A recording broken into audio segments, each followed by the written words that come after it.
어제 터진 녹취 파일. 오른쪽이 김건희 딸랑이 대통령실 비서관 출신 김대남입니다. 근데 이렇게 밟고 완전히 마탱이 가는 거지. 근데 또 이제 당 대표까지 해봐라.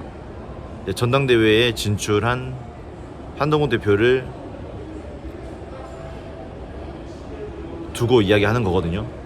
전화 받는 사람은 왼쪽에 이명수 서울의 소리 기자. 그러니까 니네가 이번에 그거 잘 기획해서 서울의 소리에서 한동훈도 찌면 아주 김건희 여사가 좋아할 거다. 니네 이명수 야야. 그래서 이명수 그러니까 김대남 들었다 놨다 했다고 좋아하겠는데, 들었다 놨다는 건 이명수가 녹취 파일로 김건희 7시간 파일로 김건희를 이제 곤란하게 만들긴 했었지만 그건 이미 시간이 지났고 지금 가장 눈에 가시인 한동훈을 공격하면 더 좋아할 것이다 라고 소스를 주는 겁니다. 지금 이제 사람도 많고 그래서 잘 기억해 놨다가 어떻게 좀 공격할 방법을 찾아봐. 여러분들 이게 대통령실입니다. 용산 대통령실. 대통령실의 CEO가 누구죠? 윤석열. 윤석열 밑에 있는 새끼가 한동훈 공격하라고 좌파 유튜버에게 전화를 해서 이렇게 하고 있습니다. 여러분들 좌파 유튜버는 폭로했지만 반한 유튜버는 폭로를 아직 안 하죠.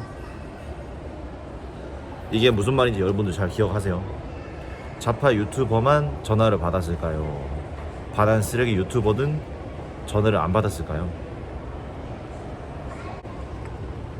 이따가 한 밤에 내가 그 한동훈이 관련돼 가지고 나온 얘기가 있어 가지고 내가 은밀히 전화할 테니 7월 10일 그 중요한 전당대회 시즌, 전당대회 때 한동훈 대표님 전당대회 이번에 떨어졌잖아요. 그럴 리는 없겠지만 정치 선배 끝나는 거예요. 그러니까 어떻게 해서든 전당대회에 떨어뜨리려고 대통령실에서 공작한 사건입니다. 대통령실 공작 사건이에요. 물론 김대남은 이때 당시에 대통령실에서 나오긴 했어. 하지만 여러분들이 전 직장에서 나왔다고 해가지고 거기서 연락을 안 주고받아요. 실제로 지금 SGI 보증공사, 대한민국에서 제일 꿀인 금융공기업 중에 하나인 거기서 감사로 본인 입으로 말을 합니다. 이 이후에 실제로 본인은 8월 3일자로 연봉 3억, 관용차도 G80 나오고 비서관, 운전기사도 있는 그 차를 공짜로 주는 서울에 위치한 금융공기업의 감사로 갑니다. 그거 누가 줍니까? 제가 항상 말했죠. 윤석열 빨고 한동훈 공격하면 금융공기업, 공기업 앵커 자리, 각종 고위공직자, 당무 개입 지시한 제3의 인물, 대통령실 비서관. 실제로 이 소스를 통해서 이명수 기자 세 번째 칸 보이죠? 7월 12일 날에 기사화가 됩니다. 이 내용을 토대로 한동훈 대표가 총선 당시에 여론조사를 돌렸는데 본인의 인지도 조사를 했다. 근데 당대표잖아요. 그때 비상대책위원장이 당대표인데 당대표라고 한다면은 당연히 어떤 식으로 총선 전략을 짜는지에 대해서 전략을 짜야 하기 때문에 윤석열 대 이재명으로 싸우냐, 이재명 대 한동훈으로 싸우냐, 그 전략을 정확하게 데이터 근거하에 결정을 해야 되기 때문에 20억 드린 여론조사 중에 딱 2번 한 거예요. 딱 2번. 여기서는 김대남도 정확한 정보가 없는 게 여의도 연구원에서 70억을 들여서 여론조사했다고 했는데 아니에요. 20억이에요. 20억. 20억에서 여론조사 2번 돌렸으면 2천만 쓴 거예요. 2천만 원. 그리고 원희룡이가 정확하게 그 다음에 전당대회 당시 토론에 나와서 정확히 이 내용을 가지고 왜 개인적 인기도를 측정하는 여론조사를 총선 때 했냐, 본인 대권 들려고 총선 지휘한 거냐는 식으로 이야기를 했죠. 우리가 생각했던 게 다 맞았던 거예요. 한동훈 외톨이처럼 싸우고 나머지 원희룡, 서울의 소리, 김대남 통해서 대통령실 김건희, 한동훈 어떻게 해서든 지지율 떨어뜨려서 쫓아내기 위해서 공작을 벌인 겁니다. 이건 선거 공작 사건입니다. 거기에 대한 대가 SGI 보증 보험. 요즘 금융공기업 뭐 예탁결제원부터 시작해서 전부 다 부산 내려갔기 때문에 서울에 있는 공기업 찾기가 어려운데 거기서 자리를 줬다?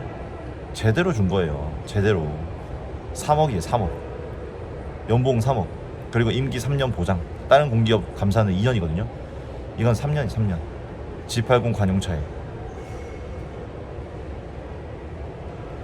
이러니까 우파 쓰레기 유튜버들이 하나같이 한동훈 까고 그리고 교묘히 까거나 살짝 또 윤석열 편들어 주거나 저처럼 여러분들 여기까지 왔는데 한 번 하실 거예요? 제 말 맞았죠? 나는 솔직히 놀랍지 않다니까. 다 알고 있던 내용이라 구체적인 이런 것까지 몰랐죠. 근데 어떻게 좌파 유튜버를 이용을 해서 여러분들 좌파 유튜브 녹취 터졌으면은 우파 유튜버 절대 지금 당장 폭로 안 할 거 아니야. 얼마나 많을지 상상을 한번 해보세요. 김대남만 욕할 게 아니라니까. 무슨 말인지 아시죠? 타겟은 김건희입니다. 얼마나 많은지 상상을 해보세요. 분명히 꼬리자리 할 겁니다. 김대남 본인이 잘 보이기 위해서 행동한 단독 행동이다. 우리는 몰랐다. 전형적인 조폭 막내가 일 저지르고 와서 잡혔을 때 하는 말과 흡사하죠. 나는 몰랐다. 우리는 몰랐다. 그런 지시한 적 없다. 개인 책임이다. 더러운 건 배운 거예요. 검사하면서. 물론 윤석열, 김건희가 그럴 리는 없습니다. 저도 김대남 단독 행동이라 생각합니다. 무슨 말인지 여러분들 잘 이해를 하시기 바랍니다. 근데 이제 증거가 나왔으니까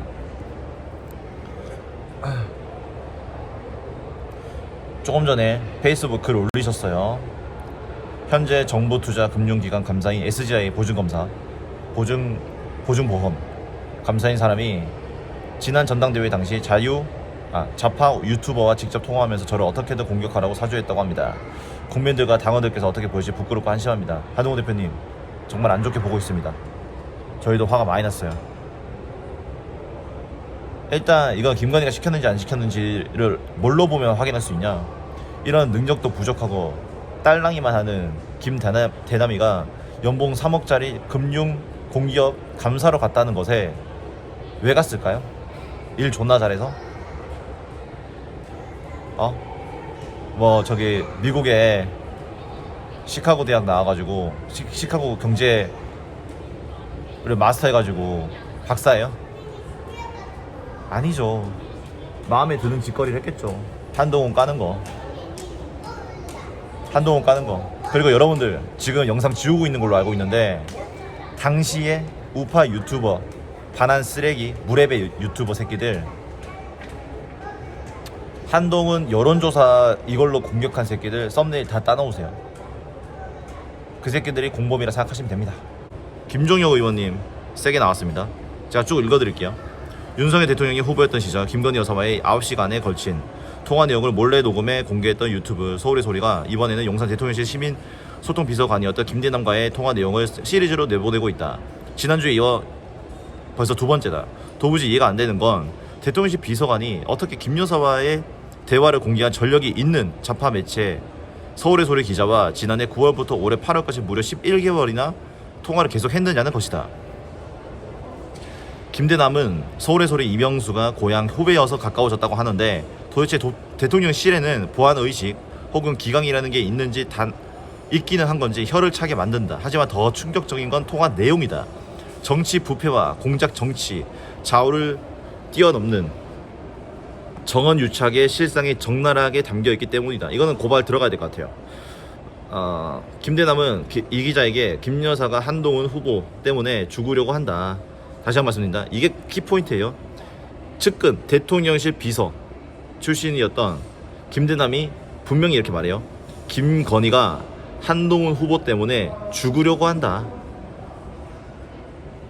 그렇게 싫은가 봐. 옳은 소리 내는 사람이. 면서 니네가 이번에 잘 기획해서 한동훈을 치면 여사가 좋아할 것이라고 말한다. 실제로 통화 이틀 뒤인 7월 12일 이명수는 한동훈 당비 횡령 의혹 제기라는 기사를 쓴다. 기사라기보다는 김대남이 불러준 내용을 그대로 받아 쓴 것이다. 김대남은 또 언론이 한동훈을 치면 자기 쪽에서는 당대표가 대선 주자로서 사심이 있다고 공격하겠다고 말한다. 새빨간 거짓말을 기사로 둔갑시킨 뒤 그걸 근거로 상대방을 공격하는 공작 정치의 전형이다. 실제로 지당 경선은 김대남의 계획대로 진행됐다. 그의 계획이 실패한 건 당원들과 국민이 동조하지 않았기 때문일 뿐이다. 지난 경선 때 한동훈을 죽이려는 다양한 시도가 있었던 건 알고 있었다. 하지만 좌파 매체까지도 동원됐으리라고는 상상도 못했다. 영화와 소설처럼 공작 정치 당사자에겐 보상이 주어졌다. 김대남도 지난 8월 5일 전당대회 끝난 직후죠. 서울보증보험 상근감사로 임명됐다. 그는 이렇게 말했다. 승용차와 운전기사, 비서가 딸린 자리 G80이네요. 자랑하면서 자신이 직접 그 직장을 선택했다고 말했다. 여러 가지 있는데 그 중에 하나를 자기가 직접 픽했대요. 거의 뭐 쿠팡이야 쿠팡? 연봉이 다른 공기업보다 많고 임기가 다른 데보다 긴 3년이어서 그랬다는 것이다. 서울보증보험 상인감사는 연봉이 2억 4천만 원에서 3억 6천만 원이고 매달 470만 원을 쓸 수 있는 법인카드가 제공된다. 다음과 같이 사실이 밝혀져야 한다. 첫 번째, 한동훈에 대한 공작을 지시한 김대남의 배후가 있는가? 저는 있는 것에 베팅할게요. 2번, 김대남을 스스로 선택한 자리로 보내줄 정도의 막강한 힘이 개입한 것인가? 1과 2는 동일인가? 3번, 김대남이 불러준 대로 기사를 쓴 서울의 소리 이명수는 기자가 맞나? 아니면 정치 브로커인가? 솔직히 3번은 별로 관심 없습니다. 저는. 나 같은 비전문가가 봐도 지금까지 드러난 사실만으로도 공직선거 위반과 사후 뇌물죄 등 다양한 범죄 혐의가 적용될 수 있을 것 같다. 이미 언론에 공개됐으니 검찰과 경찰의 인지수사도 가능하겠다. 뿌리 깊은 공작 정치와 부패 정치의 고리를 끊으려면 일벌백계가 필요하다. 수사를 통해 누가 배우이고 어떤 공작이 있었는지 이번에는 명명백백히 밝혀져야 한다. 깔끔하게 정리 잘하셨네. 윤석열 내일입니다. 한동훈 빼고 추경호 등과 만찬. 이거 사람 새끼 아닙니다. 이렇게 대놓고 왕따놀이 하는데 한동훈 지지자분들 정신 똑바로 차려야 돼요. 무슨 윤석열과 같이 가야 된다? 저기서 이렇게까지 대놓고 따돌리고 있고 이게 터졌는데도 이따위 짓거리 하고 있는데 그 다음에 오늘이 건국의 날이잖아요. 마지막 문단 보시면 국민의힘은 대한민국을 지키는 군 장병과 국가 유공자에 대한 보훈을 목숨처럼 여기는 정치를 지치지 않고 끝까지 하겠습니다. 끝까지 하겠습니다. 그 말이 뭐다? 지금 같은 상황 속에서 온갖 공작, 음해, 공격, 왕따놀이 개의치 않고 끝까지 가겠다. 나를 무너뜨릴 순 없다. 2년 임기 꽉꽉 채우겠다.